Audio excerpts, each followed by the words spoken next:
റസൂലിന്റെ സ്വല്ലല്ലാഹു അലൈഹി വസല്ലം തങ്ങളുടെ പരിശുദ്ധമായ ശരീരം വഫാത്തായതിനു ശേഷം 3 ദിവസം കഴിഞ്ഞിട്ടാണ് മറവ് ചെയ്തത് എന്ന തത്വം, എന്ന യാഥാർത്ഥ്യം നമ്മൾ എത്ര പേർക്കറിയാം? എന്തിനത് ചെയ്തു സ്വഹാബിമാർ? എന്തിനത് ചെയ്തു?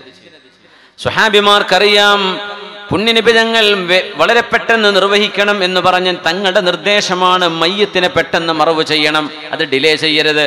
3 കാര്യങ്ങൾ വളരെ പെട്ടെന്ന് ചെയ്യണമേ എന്ന് പറഞ്ഞതിൽ 3, അതിലൊന്ന് ഇദാ ഹളറത്തിസ് സ്വലാഹ്, നിസ്കാരം ആസന്നമായാൽ പിന്നെ നിസ്കാരം നീട്ടിക്കൊണ്ടു പോകരുതേ, പെട്ടെന്ന് നിർവഹിക്കണമേ. 2, ഒരു പെൺകുട്ടിക്ക് വിവാഹത്തിന് പ്രായവും സമയവും ആയിക്കഴിഞ്ഞാൽ നാടിൻ്റെ നിയമമുണ്ടെങ്കിൽ ആ നിയമം 18 ആണ്, 18 കഴിഞ്ഞിട്ട് മതി. എന്നാൽ അവിടെ നിന്ന് അങ്ങോട്ട് പിന്നെ നീട്ടരുത്. പിന്നെ ഒരു കോഴ്സ് കഴിയട്ടെ, ഒരു ജോലി കിട്ടട്ടെ, കല്യാണം കഴിക്കട്ടെ, എന്നിട്ട് അവർ പഠിക്കട്ടെ. ആയിഷ ബീവി റളിയല്ലാഹു അൻഹ പഠിച്ചത് മുഴുവൻ കല്യാണം കഴിഞ്ഞതിന് ശേഷമാണ്. ആയിഷ ബീവി റളിയല്ലാഹു അൻഹ അൽ അല്ലാമ, സ്വഹാബികളിലെ പണ്ഡിതയാണ്, സ്വഹാബികളുടെ ഉസ്താദാണ്. ആയിഷ ബീവി റളിയല്ലാഹു അൻഹ പഠിച്ചത് മുഴുവൻ തങ്ങളെ കല്യാണം കഴിച്ചതിന് ശേഷമാണ് സ്വല്ലല്ലാഹു അലൈഹി വസല്ലം. അതുകൊണ്ട് വിവാഹത്തിലേക്ക് ആഗ്രഹമുള്ളൊരു പ്രായം എത്തിക്കഴിയുമ്പോൾ പിന്നെ ഡിലേ ചെയ്യരുത്. 3ാമത്തെ വിഷയം, മയ്യത്ത് ഒരാൾ മരിച്ചു കഴിഞ്ഞാൽ ആ മയ്യത്തിനെ വേഗം മറവ് ചെയ്യണം, വെച്ചുകൊണ്ടിരിക്കരുത്. അള്ളാഹു നമുക്ക് മരണമാസന്നമാകുമ്പോൾ അതൊരു നല്ല സമയത്തും നല്ല നേരത്തും ലാ ഇലാഹ ഇല്ലല്ലാ എന്ന് ചൊല്ലിയിട്ടു മരിക്കാനുള്ള ഭാഗ്യം അള്ളാഹു നൽകട്ടെ. എന്തായാലും പോവും. ഇതിങ്ങനെ കൊലക്കുറ്റത്തിന് അല്ലെങ്കിൽ വധശിക്ഷയ്ക്ക് വിധിക്കപ്പെട്ട ആളുകളെ ജയിലിൽ നിന്ന് ഇങ്ങനെ കുപ്പായിട്ടിട്ട് കൊണ്ടുപോകും, തല മറച്ചിട്ട്. അപ്പോൾ അടുത്തവൻ പറയാൻ, പഠിച്ചവൻ ഇനി അടുത്തത് ഞാനാവുമോ, ഇന്നാണോ ഇനി അടുത്തത് കൊണ്ടുപോവുക? ആ പോയാൾ പിന്നെ തിരിച്ചു വരൂല. അതുപോലെയാണ് ഞാനും നിങ്ങളും കാത്തിരിക്കണതെന്ന. ഒരാൾ മരിച്ചു എന്ന് കേൾക്കുമ്പോൾ മരിച്ചോ, ഇനി അടുത്തത് ഞാനാണോ എന്ന് നമ്മൾ ആലോചിക്കണം. കാരണം ഇത് ഒഴിഞ്ഞു മാറാൻ പറ്റാത്തൊരു സംഭവമാണ്. അതിനുവേണ്ടി ഒരുങ്ങണം. പേടിക്കാനല്ല, നിങ്ങളെ പേടിപ്പിച്ച് ഇതാക്കാനല്ല. പേടിക്കൽ, എക്സാം ഉണ്ടെന്ന് വെറുതെ പേടിച്ചിട്ട് ഉറങ്ങാണ്ടിരുന്ന കാര്യമല്ല. പഠിച്ചിട്ട് ഇതിനെ ഫേസ് ചെയ്യുക. എന്ന പോലെ അമൽ സ്വാലിഹാത്ത് ചെയ്യുക, വേഗം അള്ളാഹുവിനോട് തൗബ ചെയ്യുക. അങ്ങനെ നമ്മളതിനെ നേരിടണം എന്നാണ്. അപ്പോൾ ഇത്രയും പ്രാധാന്യമുള്ള ഒരു വിഷയം എന്തുകൊണ്ട് പുണ്യനബിയുടെ സ്വഹാബിമാർ അവിടുന്ന് വഫാത്തായപ്പോൾ തങ്ങളെ പെട്ടെന്ന് മറവ് ചെയ്തില്ല? എന്താ കാരണം എന്നറിയോ? ഹബീബായ റസൂലുള്ളാഹി സ്വല്ലല്ലാഹു അലൈഹി വസല്ലം തങ്ങളെന്ന ഉമ്മത്തിന്റെ നേതാവ് ലോകത്തോട് വിട പറയുമ്പോൾ ആരായിരിക്കണം ഹബീബിന്റെ പിൻഗാമി, ആരാവണം ഹബീബിന്റെ പ്രതിനിധി, ആരാവണം ഖലീഫ എന്ന ചർച്ച നടക്കുകയായിരുന്നു സഖീഫത്തു ബനി സാഇദ എന്ന പന്തലിന്റെ ഉള്ളിൽ. മദീന പള്ളിയുടെ ബാബു മലിക് ഫഹദിലേക്ക് നമ്മൾ ഫേസ് ചെയ്ത് നിന്നാൽ ഖിബലയുടെ ഭാഗത്തേക്ക്, പള്ളിയുടെ മുറ്റത്ത് നിന്ന് ഖിബലയുടെ ഭാഗത്തേക്ക് മുഖം തിരിച്ചു നിന്നാൽ വലതു ഭാഗത്ത്, പള്ളിയുടെ ഏറ്റവും പിറകിലെ വലതു ഭാഗത്ത് അങ്ങേയറ്റത്ത് പള്ളിയുടെ കോമ്പൗണ്ട് കഴിഞ്ഞാൽ ഒരു പൂന്തോട്ടമുണ്ട്, ഒരു ചെറിയ ഒരു ചെടികളും മരങ്ങളുമുള്ള ഒരു ഇടമുണ്ട്. അവിടെയാണ് ഈ ഖിലാഫത്തിന്റെ ചർച്ച നടന്നത്. അവിടെ ഇപ്പോൾ ഒരു ചെറിയൊരു പാർക്കാണ്. പള്ളി ഇങ്ങനെ ഫേസ് ചെയ്ത് നിന്നാൽ വലതു ഭാഗം, ഇടതു ഭാഗത്ത് നിന്ന് മുമ്പോട്ട് പോയാൽ ജന്നത്തുൽ ബഖീ, അവിടെ അല്ല, ഇപ്പുറത്ത്. ആരാവണം ഖലീഫ, ആ ഖലീഫയെ തെരഞ്ഞെടുക്കുന്ന ചർച്ചകൾ 3 ദിവസം നീണ്ടുപോയി. മദീനക്കാരായ അൻസ്വാരില്ലയോ ഹബീബിന് അഭയം കൊടുത്തവർ ഞങ്ങളല്ലയോ ആദ്യം ജുമുഅ തുടങ്ങിയവര്? മദീനക്കാരാദ്യം ജുമുഅ തുടങ്ങിയത്. ജുമുഅ എന്നുള്ള പേരിട്ടതിന് മദീനക്കാരാ. അസ്അദ് ബിൻ സുറാറ റളിയല്ലാഹു അൻഹു തങ്ങൾ മക്കത്ത് നിന്ന് വരുന്നുള്ളൂ, അപ്പോഴേക്കും ഇവിടെ ജുമുഅ നടന്നിട്ടുണ്ട് മദീനയിൽ. ഞങ്ങളല്ലയോ ഹബീബിന് സഹായം ചെയ്തത്, ഞങ്ങളല്ലയോ ഹബീബിന് കാശ് കൊടുത്ത് സഹായിച്ചത്, അതുകൊണ്ട് ഞങ്ങളിൽ നിന്നാവണം ഖലീഫ എന്ന് ന്യായമായും മുഹാജിറുകളായ അൻസ്വാരികളായ മദീനക്കാർ. മഹാനായ അബൂബക്കർ സിദ്ദീഖ് റളിയല്ലാഹു അൻഹു പറഞ്ഞു, നേതാക്കന്മാർ ഖുറൈശികളിൽ നിന്നാവണമെന്ന് ഹബീബിന്റെ ഹദീസ് ഉണ്ടല്ലോ, അതുകൊണ്ട് മക്കയിൽ നിന്ന് ഹിജ്റ ചെയ്തു വന്ന മുഹാജിറുകളിൽ പെട്ടവരാകണം ഖലീഫയാവേണ്ടത്. ഭയങ്കര ചർച്ചകൾ നടന്നു. ആ ചർച്ചയിലേക്കല്ല ഞാൻ പോകുന്നത്. അവസാനം ഉമർ ബിൻ ഖത്താബ് റളിയല്ലാഹു അൻഹു പറഞ്ഞു, അബൂബക്കർ സിദ്ദീഖേ, നിങ്ങൾ അല്ലാഹുവിന്റെ ഹബീബിന്റെ കൂടെ ആ ഗുഹയിൽ ഒരുമിച്ച് താമസിച്ചവരാണ്. وثاني اثنين إذ هما في الغار إذ يقول لصاحبه لا تحزن إن الله معنا فأنزل الله سكينته عليه وأيده بجنود لم تروها وجعل كلمة الذين كفروا السفلى وكلمة الله هي العليا. ഹിജ്റ പോകുമ്പോൾ ആരാണോ ആ ഗുഹയിൽ സൗർ ഗുഹയിൽ ഹബീബിന്റെ കൂടെ നിന്നത്, ആരാണോ ഹബീബിനോട് മന്ത്രിച്ചത്, നബിയേ എന്നെയും അങ്ങയെയും അന്വേഷിച്ച് ശത്രുക്കളാണ് വന്നു നിൽക്കുന്നത്, ലൗ അന്ന അഹദഹും നളറ തഹ്ത ഖദമൈഹി ലറആന, നബിയേ അവരാരെങ്കിലും അവരുടെ കാലിന്റെ ഭാഗത്തേക്ക് നോക്കിയാൽ നമ്മളെ കാണുമല്ലോ. താഴ്ഭാഗത്തേക്ക് നിൽക്കുന്ന ഗുഹയുടെ മുമ്പിലാണ് ശത്രുക്കൾ വന്ന് നിൽക്കുന്നത്. ആ രണ്ടാമനായ ഹബീബായ നബി തങ്ങൾ സല്ലല്ലാഹു അലൈഹി വസല്ലമ തങ്ങൾ ഹബീബായ തങ്ങൾ സിദ്ദീഖ് എന്നവരോട് പറഞ്ഞ വാക്കുകളാണ് ഖുർആൻ അവതരിച്ചത്.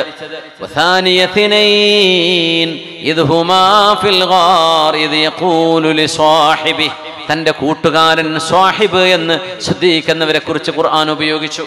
ലാ തഹസൻ ഇന്നല്ലാഹ മഅനാ, സിദ്ദീഖേ നിങ്ങൾ സങ്കടപ്പെടരുത്, അല്ലാഹു നമ്മളോടൊപ്പമുണ്ട്. ഇത് സിദ്ദീഖേ നിങ്ങളോടല്ലയോ നബി തങ്ങൾ പറഞ്ഞത്, അതുകൊണ്ട് നിങ്ങളാണ് ഖലീഫയാവേണ്ടത്, നിങ്ങളാവണം. അതുമാത്രമോ പനി പിടിച്ച് എഴുന്നേൽക്കാൻ കഴിയാതെ ഹബീബായ നബി തങ്ങൾ വിഷമിച്ചു നിൽക്കുമ്പോ, പനി കണ്ടാ ചെറിയ അസുഖമാണ് അല്ലേ, എത്ര വലിയ പോക്കിരിയാണെങ്കിലും പനി പിടിച്ചാൽ പച്ച പാവായി മാറും. ശ്രദ്ധിച്ചിട്ടില്ലേ? അത്രേ നമുക്കുള്ളൂ. ഇത് നമുക്ക് ബോധമില്ലാത്തത് കൊണ്ടാണ്. എന്താ മനുഷ്യന്മാരുടെ അഹങ്കാരം. പനി പിടിച്ചാൽ പിന്നെ കുഴഞ്ഞു, കഞ്ഞു പോലും കുടിക്കാൻ പറ്റൂല. അള്ളാഹു മനുഷ്യനെ കീഴ്പ്പെടുത്തുന്നത് അസുഖങ്ങളിലൂടെ, മരണത്തിലൂടെ. ഇത് രണ്ടും ഇല്ലെങ്കിൽ മനുഷ്യന്മാരെ പിടിച്ചാൽ കിട്ടൂലായിരുന്നു എന്നാ. പുണ്യ നബി തങ്ങൾക്ക് പനി ബാധിച്ചത് വല്ലാത്ത പനിയായിരുന്നു.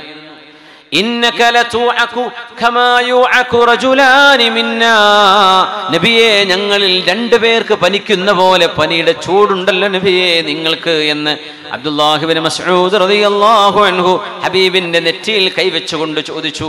തങ്ങൾ പറഞ്ഞു, ശരിയാണ് ഇബ്നു മസ്ഊദേ, നിങ്ങളിൽ രണ്ടാൾക്ക് പനിക്കുന്ന പനി എനിക്ക് ഒരാൾക്കുണ്ട്. അത്ര ക്ഷീണം തങ്ങൾക്ക് എഴുന്നേൽക്കാൻ പറ്റിയില്ല. 7 കുടം വെള്ളം തലയിലൊഴിച്ചിട്ട് തങ്ങൾക്ക് എഴുന്നേൽക്കാൻ പറ്റിയില്ല എന്നാ. വീണ്ടും തളർന്നു വീണു. അപ്പൊ എന്തായിരിക്കും പനിന്റെ സ്ട്രോങ്, അതിന്റെ സ്ട്രെങ്ത് എത്രയായിരിക്കും? മുറൂ അബൂബക്കറിൻ ഫൽയുസല്ലി ബിന്നാസ്, മുറൂ അബൂബക്കറിൻ ഫൽയുസല്ലി ബിന്നാസ്. അബൂബക്കർ സിദ്ദീഖ് എന്നവരോട് ഇമാമ് നിൽക്കാൻ പറയണേ. അപ്പൊ ആയിഷ ബീവി, പൊന്നാര നബിയേ, എന്റെ വാപ്പ അബൂബക്കർ സിദ്ദീഖ് എന്നവര് ലയ്യനുൻ, വളരെ സോഫ്റ്റ് ഹാർട്ടഡ് ആണ്, ചെറിയ ഹൃദയമാണ്, ലോലമായ ഹൃദയമാണ് നബിയെ. അങ്ങ് നിൽക്കുന്ന മെഹ്റാബൽ എന്റെ നിങ്ങൾക്കല്ലയോ, അതുകൊണ്ട് നിങ്ങളാണ് ഈ ഉമ്മത്തിന്റെ നേതാവ്, നിങ്ങൾ നിൽക്കണമെന്ന് നോമിനേഷൻ ഉമർ റളിയല്ലാഹു അൻഹു. അപ്പൊ ഉമർ തങ്ങളോട് സിദ്ദീഖ് എന്നവർ പറഞ്ഞൊരു വാക്കുണ്ട് കേട്ടോ. നമ്മൾ ശരിക്കും ഇലക്ഷനൊക്കെ വരുമ്പോഴേ, പഞ്ചായത്ത് ഇലക്ഷൻ ആണെങ്കിലും വാർഡിലാണെങ്കിലും വില്ലേജിലാണെങ്കിലും ഈ സ്ഥാനം കിട്ടുക എന്ന് പറഞ്ഞാൽ അതൊരു ലഹരിയാണ്, കള്ളുടിക്കണ പോലെ. അത് കിട്ടാതിരുന്നാൽ ഭയങ്കര പ്രശ്നമായിരിക്കും. ഒരിക്കൽ പ്രസിഡന്റ് അയാൾ പിന്നെ വൈസ് പ്രസിഡന്റ് ആകുന്ന പോലും സഹിക്കാൻ പറ്റൂല. പിന്നെ അഡ്ജസ്റ്റ് ചെയ്യുക, എന്താ ചെയ്യാ, വിട്ടുകൊടുക്കൂല. അതുകൊണ്ട് ഖുർആൻ മനുഷ്യന്റെ അധികാരത്തെക്കുറിച്ച് പറഞ്ഞപ്പോ അല്ലാഹുവേ തുഅ്തിൽ മുൽക മൻ തശാ, നീ ഉദ്ദേശിക്കുന്നവർക്ക് നീ അധികാരം കൊടുക്കുന്നുണ്ട്. പിന്നെ പറഞ്ഞ എന്താണെന്നറിയോ, നീ ഉദ്ദേശിക്കുന്നവരിൽ നിന്ന് നീ അത് പിടിച്ചു വാങ്ങുന്നുണ്ട്. ആരും വിട്ടുകൊടുക്കൂല, പിന്നെ പിടിച്ചു വാങ്ങല. കൊലിയോട് പറഞ്ഞ വാക്ക് എന്താണെന്നറിയോ, അങ്ങനെ ഒരാൾ നോമിനേറ്റ് ചെയ്യുമ്പോൾ നമ്മൾക്ക് എന്താ പറയാ, ആ ഉമ്മർ നിങ്ങൾ പറഞ്ഞതാ ശരി, ഞാനത് എപ്പോഴോ പറയാൻ വിചാരിച്ചത്, പിന്നെ ഞാൻ പറയുന്നത് ശരിയല്ലല്ലോ, നിങ്ങൾ പറഞ്ഞത് നന്നായി. സിദ്ദീഖ് നിങ്ങൾ പറഞ്ഞ എന്താണെന്നറിയോ, ഉമറേ, ഇസ്ലാം സ്വീകരിച്ചിട്ട് നിങ്ങളെ ഞാൻ കാണാൻ തുടങ്ങി ഈ കാലത്തിനിടക്ക് ഇപ്പൊ നിങ്ങൾ ഈ പറഞ്ഞ അബദ്ധം പോലത്തൊരബദ്ധം നിങ്ങൾ ജീവിതത്തിൽ പറഞ്ഞിട്ടില്ല. യാ ഉമർ, മാ റഅയ്തു മിൻക ലഹ്ഫതൻ മുൻദു അസ്ലംത ഗൈറ മഖാമി ഹാദാ, ഈ ഒരു സ്ഥലത്ത് വെച്ച്, ഈ സ്ഥാനത്ത് വെച്ച് നിങ്ങൾ ഈ പറഞ്ഞതാണ് നിങ്ങളുടെ ജീവിതത്തിൽ നിങ്ങൾ ചെയ്ത ഏറ്റവും വലിയ അബദ്ധം. സിദ്ദീഖ് എന്ന ഞാൻ ഇമാം നിൽക്കണമെന്നോ ഞാൻ ഖലീഫയാകണമെന്നോ ഇതാണോ ഉമറെ നിങ്ങൾ പറയേണ്ടത്? നിങ്ങളല്ലേ ഇതിന് അർഹതപ്പെട്ടത്? സിദ്ദീഖ് റളിയല്ലാഹു മാഷാ അല്ലാഹ്. അമ്പിയാക്കന്മാർ കഴിഞ്ഞാൽ പിന്നെ സ്വർഗത്തിലേക്ക് കാലെടുത്ത് വെക്കുന്ന മഹാൻ ആരാണ്? അബൂബക്കർ സിദ്ദീഖ് റളിയല്ലാഹു അൻഹു ആണ്. ഉമർ തങ്ങൾ പറഞ്ഞു, സിദ്ദീഖേ, അതൊന്നും നിങ്ങൾ പറഞ്ഞിട്ട് കാര്യമില്ല, നിങ്ങൾ തന്നെയാണ് അപ്പൊ പിന്നെ അൻസ്വാരികളും മുഹാജിറുകളും ഒന്നാകെ ബൈഅത്ത് ചെയ്തു. അങ്ങനെയാണ് മൂന്നാമത്തെ ദിവസം മഹാനായ സിദ്ദീഖ് റളിയല്ലാഹു അൻഹുവിനെ ഖലീഫയായി തെരഞ്ഞെടുക്കുന്നത്. സ്വഹാബിമാർ ഓരോരുത്തർക്കും അറിയാം, ഒരു മയ്യത്ത് മറവ് ചെയ്യാൻ താമസിപ്പിച്ചുകൂടാ എന്നറിയുന്ന സ്വഹാബികളിൽ ഒരാൾ പോലും മറുത്തൊരു വാക്ക് പറഞ്ഞില്ല. ഹബീബിന്റെ പരിശുദ്ധമായ ശരീരം മറവ് ചെയ്യാതെ 3 ദിവസം അവിടെ വെച്ചിട്ടുണ്ട്. ഹബീബായ തങ്ങളുടെ ശരീരത്തിൽ നിന്ന് സുഗന്ധം അടിച്ചു വീശുകയായിരുന്നു. 3 ദിവസവും സുഗന്ധം ഇങ്ങനെ വരികയായിരുന്നു. 3 ദിവസം. അമ്പിയാക്കന്മാർ ഇന്നല്ലാഹ ഹറമ അലൽ അർളി അൻ തഅകുല അജ്സാദൽ അംബിയാ, പ്രവാചകന്മാരുടെ ശരീരം തിന്നരുത് എന്ന് ഭൂമിയോട് അള്ളാഹുവിന്റെ ആജ്ഞയുണ്ട്. ഒരു നബിയുടെ ശരീരവും മണ്ണ് തിന്നുകയില്ല.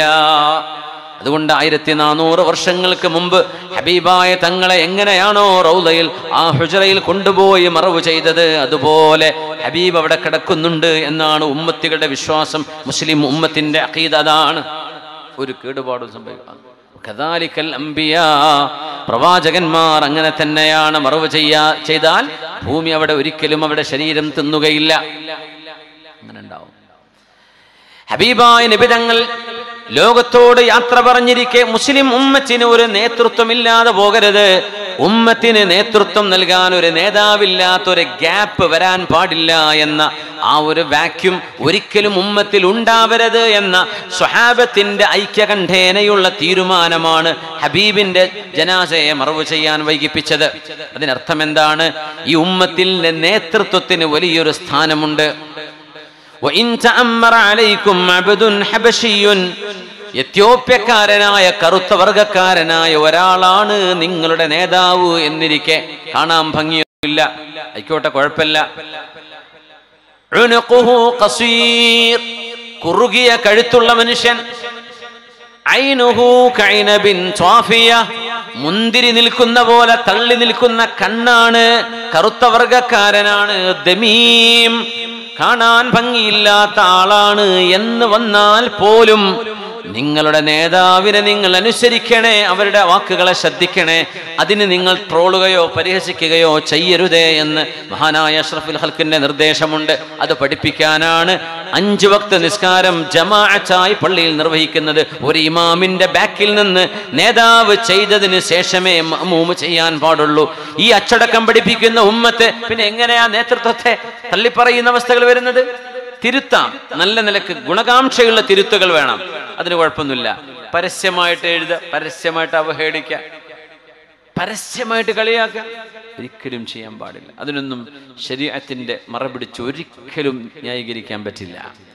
ഉമർ റളിയല്ലാഹു അൻഹു ചോദിച്ചിട്ടുണ്ടായിരുന്നു, ജനങ്ങളെ, ഉല്ലീതു അംറക്കും, നിങ്ങളുടെ ഉത്തരവാദിത്വം അല്ലാഹു എന്നെ ഏൽപ്പിച്ചിരിക്കുകയാണ്. വലസ്തു ബിഖൈരിക്കും, ഞാൻ നിങ്ങളിൽ മെച്ചമുള്ള ആളൊന്നുമല്ല, പക്ഷേ എന്നെ ഏൽപ്പിക്കപ്പെട്ടിരിക്കുകയാണ് ഉത്തരവാദിത്വം. അതുകൊണ്ട് എന്നിൽ നിന്ന് എന്തെങ്കിലും തെറ്റുകൾ നിങ്ങൾ കണ്ടാൽ ഫഖവ്വിമൂനി, നിങ്ങൾ എന്നെ തിരുത്തി തരണം കേട്ടോ. അത് നേതാവല്ല, ആയിക്കോട്ടെ എന്ന് പറയരുത്, എനിക്ക് തിരുത്തി തരണം. അപ്പോഴാണ് ഒരു അഅറാബി വാളെടുത്തിട്ട് എണീറ്റു ഉമർ തങ്ങളുടെ സദസ്സിൽ നിന്ന്, ഉമറേ, ഇത് കണ്ടോ, ഞങ്ങൾ തിരുത്തും, ഇതുകൊണ്ട്, വാക്കുകൊണ്ടല്ല, ഞങ്ങൾ തലം കെടുക്കും ഞങ്ങൾ. ഉമർ തങ്ങൾ എന്താ പറഞ്ഞെന്നറിയോ? ആ മനുഷ്യനെ പിടിച്ച് കൊണ്ടുപോയി എന്നല്ല. ഉമർ തങ്ങൾ അൽഹംദുലില്ലാഹ്, അല്ലാഹുവേ, അൽഹംദുലില്ലാഹില്ലദീ ജഅല ഫീ ഉമ്മത്തി ഇദാ ഖിൽതു ലഖാല ബിസൈഫിഹി ഹകദാ, പടച്ചവനെ, എന്റെ ഉമ്മത്തിൽ എനിക്ക് തെറ്റുപറ്റിയാൽ, അല്ലെങ്കിൽ ഞാൻ തെറ്റിലേക്ക് പോയാൽ വാളുകൊണ്ടെങ്കിലും എന്നെ തിരുത്താൻ കഴിയുള്ള ആണത്തമുള്ളവരെ ഈ ഉമ്മത്തിൽ നീ ഉണ്ടാക്കിയല്ലോ റബ്ബേ, നിനക്ക് സ്തുതി. അല്ലാഹുവിന് സ്തുതി പറഞ്ഞു, അങ്ങനെയാ വേണ്ടതെന്ന് പറഞ്ഞു. നേതൃത്വത്തിന്റെ മഹത്വവും, ഉമ്മത്തിന് നേതൃത്വമില്ലാതെ ഒരു വാക്യൂം സംഭവിക്കരുത്, ഗ്യാപ്പ് വരരുത്. ഹബീബായ നബി തങ്ങളുടെ ഭൗതിക ശരീരം ഭൂമിക്ക് മീതെ നിന്നുകൊണ്ട് തന്നെയാണ് ഖലീഫയെ തെരഞ്ഞെടുത്തത്. ഖലീഫയെ തെരഞ്ഞെടുത്ത് കഴിഞ്ഞപ്പോ ഹബീബിന്റെ ജസദ് മണ്ണിലേക്ക് വെക്കുകയാണ് ഉണ്ടായത് സ്വല്ലല്ലാഹു അലൈഹി വസല്ലം. ഇത് പ്രയോറിറ്റൈസേഷൻ ആണ്. മയ്യത്ത് മറവ് ചെയ്യലാണോ? ഹബീബായ സ്വല്ലല്ലാഹു അലൈഹി വസല്ലം തങ്ങളെ മറവ് ചെയ്യുന്ന ആ ഒരു പ്രക്രിയയെക്കാളും പ്രാധാന്യമുള്ളത് ഹബീബിന്റെ ഭൗതിക ശരീരം നമ്മുടെ മുമ്പിൽ ഉണ്ടായിരിക്കെ തന്നെ ഒരു നേതാവിനെ ഖലീഫയെ തെരഞ്ഞെടുക്കലാണ്. ആ ഖലീഫയെ തെരഞ്ഞെടുപ്പെങ്ങാനും ഒരു 5 ദിവസമോ 1 മാസമോ നീണ്ടുപോയാൽ ആ മയ്യിത്ത് ജനാസ അങ്ങനെ കിടക്കുമായിരുന്നു എന്ന് വേണം മനസ്സിലാക്കാൻ. സ്വഹാബിമാർ ആരും ഒരാൾ പോലും എതിർത്തില്ല എന്നാണ്. എന്തേ മറവ് ചെയ്യണ്ടേ, എന്തേ തങ്ങളെ മറവ് ചെയ്യണ്ടേ എന്ന ഒരു ചോദ്യം ഒരു സ്വഹാബിയും ചോദിച്ചില്ല. എന്തേ